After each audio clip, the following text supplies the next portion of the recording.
Mga katambay nitong nakaraang weekend ay dumalo tayo sa paglunsad ng ikasampung pagdaraos ng NTEX Travel Expo na gaganapin sa December 7 hanggang December 6 Nagaganapin sa December 6 hanggang December 7. Narito ang aking ulat. Pasok VTR. Para sa Barangay 13, Tambayang Kabuhayan at Daily Chronicle. Opisyal nang nagsimula ang countdown para sa ikasampung NITAS Travel Expo o NTEX, ang pinakamalaking holiday travel event na inorganisa ng National Association of Independent Travel Agencies Philippines Incorporated, katuwang ang Department of Tourism. Gaganapin ng Expo sa December 6 hanggang December 7, 2025 sa SM Mega Mall Mega Trade Hall, at ngayong ikasampung anibersaryo, ipinapangako ng NTEX ang pinakamalaki at pinakamahusay nitong edisyon. Mas maraming exhibitors, mas malaking travel deals, at mas maraming sorpresa ang naghihintay sa mga bisita. Tama po kayo, our Department of Tourism, who is also our co-presenter for NTEX 2025, is really pushing for gastronomy tourism. So, nag-start po tayo sa Michelin, and then Terra Madre, which is another international event. It was done in Turin, Italy last year, and this year it was done in Bacolod City in the Philippines for the very first time in Asia Pacific. So, yung gastronomy tourism po, dive tourism, golf tourism, these are all the many what we call thematic tourism products that our DOT is pushing, and NITAS is really supporting as well.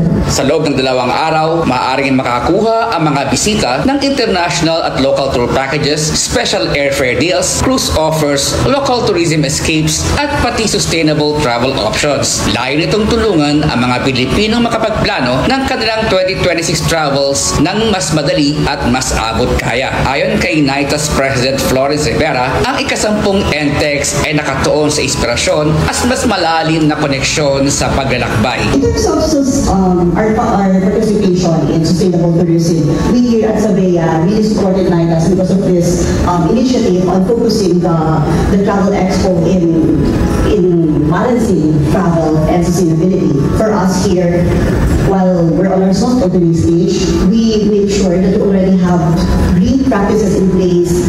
As mentioned, we are using bottled water instead of single-use plastic. May temang Eco Pasko, celebrating green tourism. Tapok din ngayon taon ang mga eco-friendly destinations at responsible tourism options. Isang paalala na ang paglalakbay ay hindi lang tungkol sa pagpunta, kundi sa pag-aalaga ng mga lugar na ating binibisita. At dahil holiday season, hinihikayat ng mga organizers ang publiko na mag-explore ng maaga, mag-book ng maaga, at sulitin ang exclusive perks na available lamang sa Expo. Available na ang tickets sa nitas.ph/buy.ticket sa presyong 120 pesos para sa regular admission at 80 pesos naman para sa mga estudyante. Muli, ang NITAS Travel Expo ay sa December 6 to 7, 2025 sa SM Mega Mall Mega Trade Hall sa Mandaluyong City. Para sa mga pre-event announcement at preview ng mga deals, bisitahin ang kanilang Facebook at Instagram sa NITAS Travel Expo. Sa dami ng travel deals at bagong destinasyon ngayong taon, maaring dito magsimula ang susunod mong travel story. Muli, ako si Confi Manalo, nag-uulat.